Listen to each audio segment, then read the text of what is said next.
নমস্কার, ভক্তি আলো ইউটিউব চ্যানেলে আপনাদের স্বাগত জানাই। আজকে একটি গুরুত্বপূর্ণ ভিডিও আপনাদের সামনে উপস্থাপন করতে চলেছি, তা হল তুলসী দেবীকে নিয়ে, যেটি সনাতন হিন্দু ধর্মের একটি পবিত্র উদ্ভিদ হিসাবে মানা হয়, যাকে দেবী হিসাবে মানা হয়।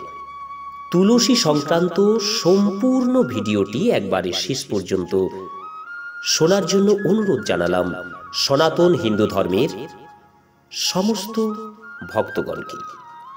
আসুন সেই তুলসী দেবীর বৃত্তান্ত শুরু করি সর্বপ্রথম। তারপর তুলসী মাতার চয়ন মন্ত্র, কিভাবে আপনি তুলসী তুলবেন তার মন্ত্র, তার বিধি, তুলসী বৃক্ষে জলদানের মন্ত্র, তুলসীর প্রণাম মন্ত্র এবং তুলসী পত্র দানের বিধি, সেই মন্ত্র এবং বিধি সম্পর্কিত এই ভিডিও। আসুন সবাই সনাতন হিন্দু ধর্মের একযোগে দেবী তুলসীর গুণ, দেবী তুলসীর ইতিহাস শ্রবণ করি। তাই সবাইকে অনুরোধ জানাই, ভিডিওটি শেষ পর্যন্ত শ্রবণ করুন। আমাদের সনাতন হিন্দু ধর্মে আমাদের বিশ্বাস যে তুলসী দেবী হলেন বৃন্দা। এটি হিন্দু বিশ্বাসের একটি পবিত্র উদ্ভিদ। সনাতন হিন্দু ধর্মে এই তুলসী দেবীকে পার্থিব প্রকাশ বলেও মনে করা হয়।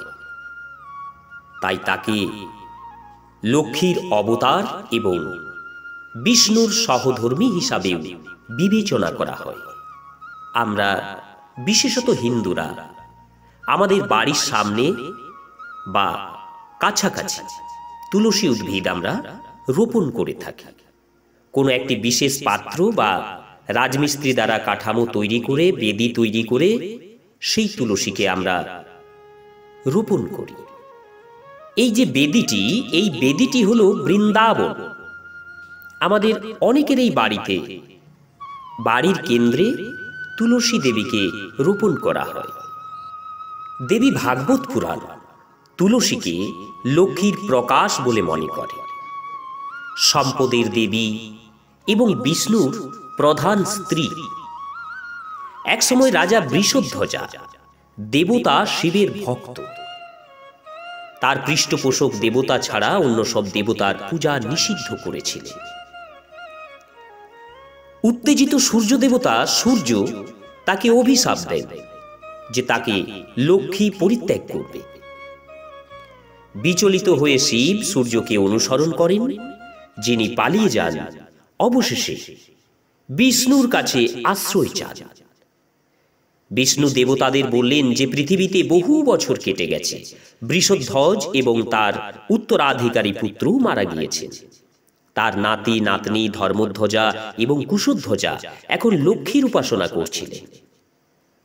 তার অনুগ্রহ লাভের জন্য লক্ষ্মী তাদের প্রচেষ্টাকে পুরস্কৃত করেছিলেন, যথাক্রমে ধর্মধ্বজার কাছে তুলসী এবং কুশধ্বজার কাছে বেদবতী।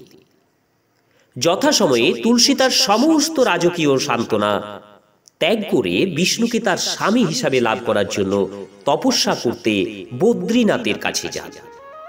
দেবতা ব্রহ্মা তার তপস্যায় খুশি হয়েছিলেন, কিন্তু তাকে বলেছিলেন যে বিষ্ণুকে বিয়ে করার আগে তাকে দৈত্য শঙ্খচূড়কে বিয়ে করতে হবে। শঙ্খচূড় ছিল শ্রীদামার পুনর্জন্ম।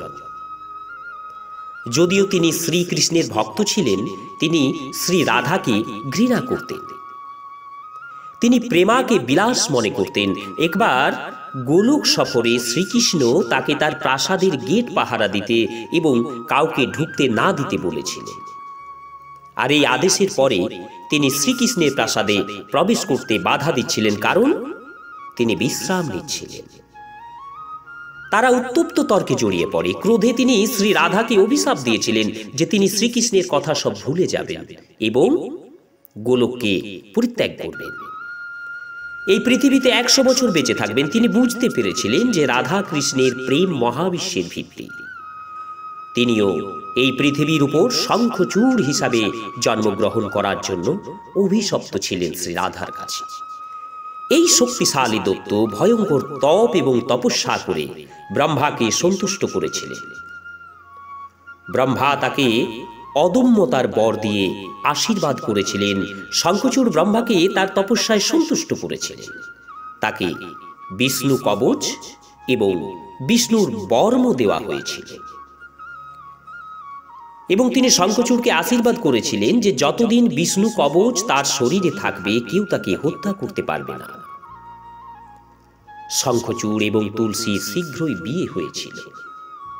তিনি ধর্মের নিয়ম ধর্মীয়ভাবে পালন করতেন, কিন্তু সম্প্রদায়ের স্বার্থ ভুলে এবং পাপ করার প্রবণতাও কিন্তু তার ছিল। অতএব তিন জগতের উপর বিজয়ের পর তিনি বিভিন্ন স্বর্গীয় রাজ্য থেকে দেবতাদের বিতাড়িত করেছিলেন। মহাবিশ্বকে উদ্ধার করার জন্য শিব শঙ্খচূড়কে যুদ্ধের জন্য চ্যালেঞ্জ করেছিলেন, কিন্তু শঙ্খচূড়ের উপর একটি বর ছিল যে তার স্ত্রী তুলসীর সতীত্ব নষ্ট না হলে তাকে কেউ বধ করতে পারবে না। তাই বিষ্ণু তার আসল রূপে আবির্ভূত হন এবং শঙ্খচূড় রূপে তুলসীর সাথে যৌন মিলন করে তুলসীর সতীত্ব নষ্ট করেন। এভাবে শঙ্খচূড়কে হত্যা করার সুযোগ হয়। তিনি তুলসীকে তার পার্থিব দেহ ত্যাগ করে তার স্বর্গীয় আবাসে ফিরে যাওয়ার আহ্বান জানান। তার রাগ এবং দুঃখে তিনি বিষ্ণুকে পাথর হয়ে যাওয়ার অভিশাপ দিলেন। বিষ্ণু পাথরে পরিণত হল এবং গণ্ডকী নদীর তীরে বসবাস করতে শুরু করল। মানুষ ও ভক্তরা এই পাথরকেই শালগ্রামের অংশ বলে। তুলসীর যখন নশ্বর এবং পচন ধরে গণ্ডকী নদীতে তখন পরিণত হয়।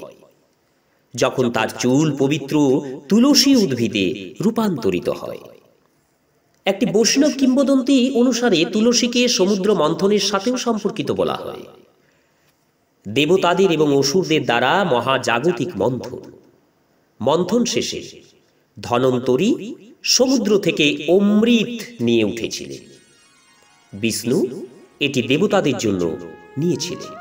যখন অসুররা এটি চুরি করার চেষ্টা করেছিল, বিষ্ণু খুশির অশ্রু ঝরান, আর যার মধ্যে প্রথমটি অমৃতে পড়ে এবং সেটি তুলসী গাছ হয়ে ওঠে। আমরা হিন্দুরা এই গাছের পুজো করে থাকি। তুলসী উদ্ভিদকে সব গাছের মধ্যে সবচেয়ে পবিত্র বলে আমরা মনে করি। তুলসী উদ্ভিদ স্বর্গ এবং পৃথিবীর মধ্যে একটি প্রান্তিক বিন্দু হিসাবে বিবেচিত হয়। একটি ঐতিহ্যবাহী প্রার্থনা বর্ণনা করে সৃষ্টিকর্তা দেবতা ব্রহ্মা তার শাখায় বাস করে। সমস্ত হিন্দু তীর্থ কেন্দ্র এই তুলসী মাতার শিকড়ে বাস করে। তুলসী দেবীর শিকড়ের মধ্যে গঙ্গা প্রবাহিত হয়।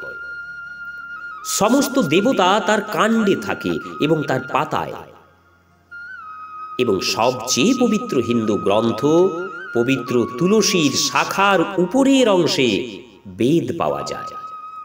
তাই তুলসী মাতা স্ত্রী এবং মাতৃত্বের প্রতীক বলে মানি আমরা।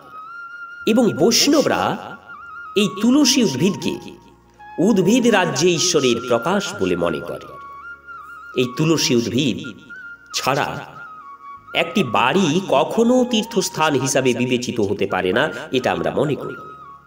একটি ছোট আকারের বৃন্দাবন তৈরি করতে হলে বাড়ির উঠোনের মাঝখানে বা বাড়ির সামনে প্রায়ই আমরা তুলসীকে রোপণ করি।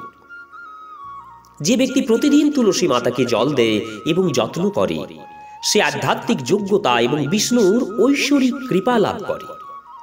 মঙ্গলবার এবং শুক্রবার বিশেষ করে তুলসী পূজার জন্য পবিত্র বলে বিবেচিত হয়। তুলসীর এই বেদিকে তুলসী যেখানে লাগানো রয়েছে, রোপণ করা রয়েছে, সেই গাছের কাছাকাছি এলাকা জল এবং গোবর দিয়ে পরিষ্কার করে রাখা সর্বদাই উচিত। তুলসী গাছের প্রতিটি অংশই সম্মানিত এবং পবিত্র বলে বিবেচিত হয়। এমনকি গাছের চারপাশের মাটিও পবিত্র। পদ্মপুরাণে উল্লেখিত রয়েছে, যে ব্যক্তিকে তার শেষ কৃত্যে তুলসী ডাল দিয়ে দাহ করা হয় সে মোক্ষ লাভ করে এবং বিষ্ণুর আবাসস্থল বৈকুণ্ঠে স্থান লাভ করে। যদি একটি তুলসী লাঠি বিষ্ণুর জন্য প্রদীপ জ্বালানোর জন্য ব্যবহার করা হয়, তাহলে তা দেবতাদের লক্ষ লক্ষ প্রদীপ প্রদানের মতো। তুলসী দেবীকে সম্মান করা যেমন আমাদের পক্ষে অনেক শুভকারক, অনেক ফল আমরা পাই, তেমনি তার অবজ্ঞা করলেও বিষ্ণুর ক্রোধকে আকর্ষণ করে, বাড়িয়ে তোলে। তাই আমাদের সবাইকার সতর্কতা অবলম্বন করতে হবে। এই স্থানে প্রস্রাব করা, উদ্ভিদের কাছে বর্জ্য জল ফেলে দেওয়া, গাছের শাখা উপড়ে ফেলা এবং কাটা কখনোই উচিত নয়। যখন গাছটি শুকিয়ে যাবে, সেই শুকনো উদ্ভিদটিকে যথাযথ ধর্মীয় আচারের সাথে জলাশয়ে ভাসিয়ে দিতে হয়। প্রতিনিয়ত মা তুলসীর আমরা আরাধনায় মেতে থাকি, তাহলে আমরা অনেক ফল পেতে পারি। মনে রাখবেন, সর্বদাই সকালে মা তুলসীর গাছে জল নিবেদন করুন, এটাই শুভ। স্নান করার পর বা সূর্যোদয়ের সময় তুলসীতে জল নিবেদন করতে পারি।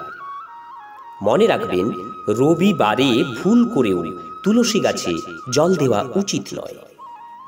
এবং এটাও মনে রাখবেন, তুলসী গাছে জল দেওয়ার নিয়ম সূর্যোদয়ের সময়, এটিতেই আপনি ফললাভ করতে পারবেন।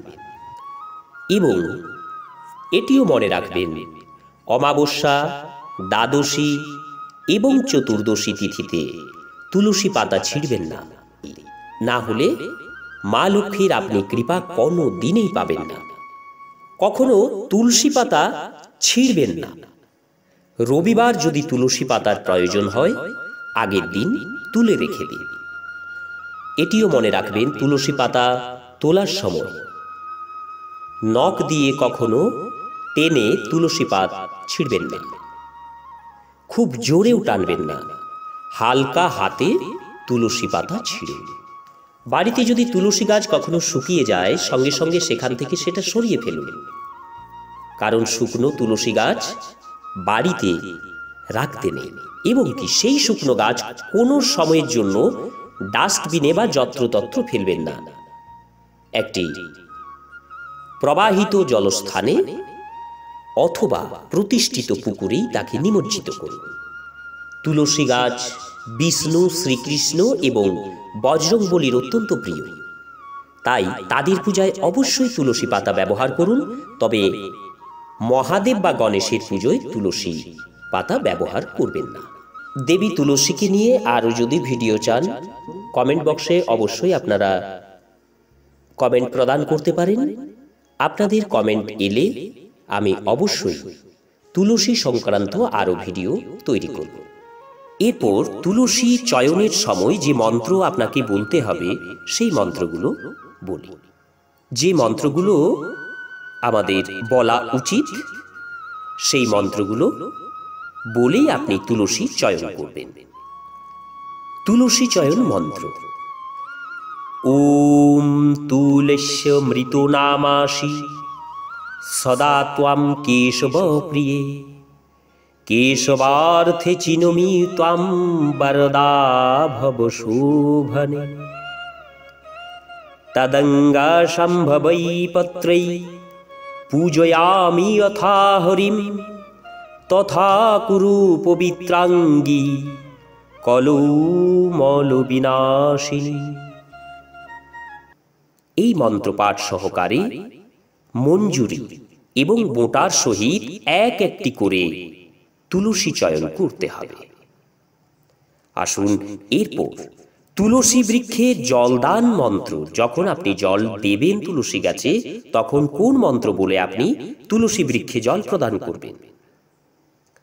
ওম গোবিন্দ বল্লভাম দেবীম ভক্ত চৈতন্যকারিণীম স্নাপয়ামি জগদ্ধাত্রীম বিষ্ণু ভক্তি প্রদায়নীম।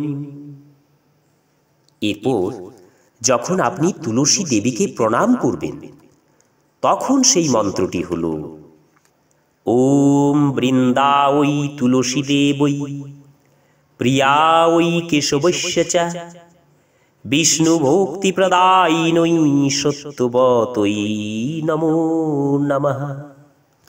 তাহলে তুলসী দেবীকে প্রণাম করে, তুলসী বৃক্ষে জল দান করে তুলসীকে চয়ন করতে হয়। আজ এই পর্যন্তই। আসব আবার অন্য কোনো পর্ব নিয়ে। সবাই সুস্থ এবং ভালো থাকুন। জয় তুলসী দেবীর জয়, জয় তুলসী মাতার জয়।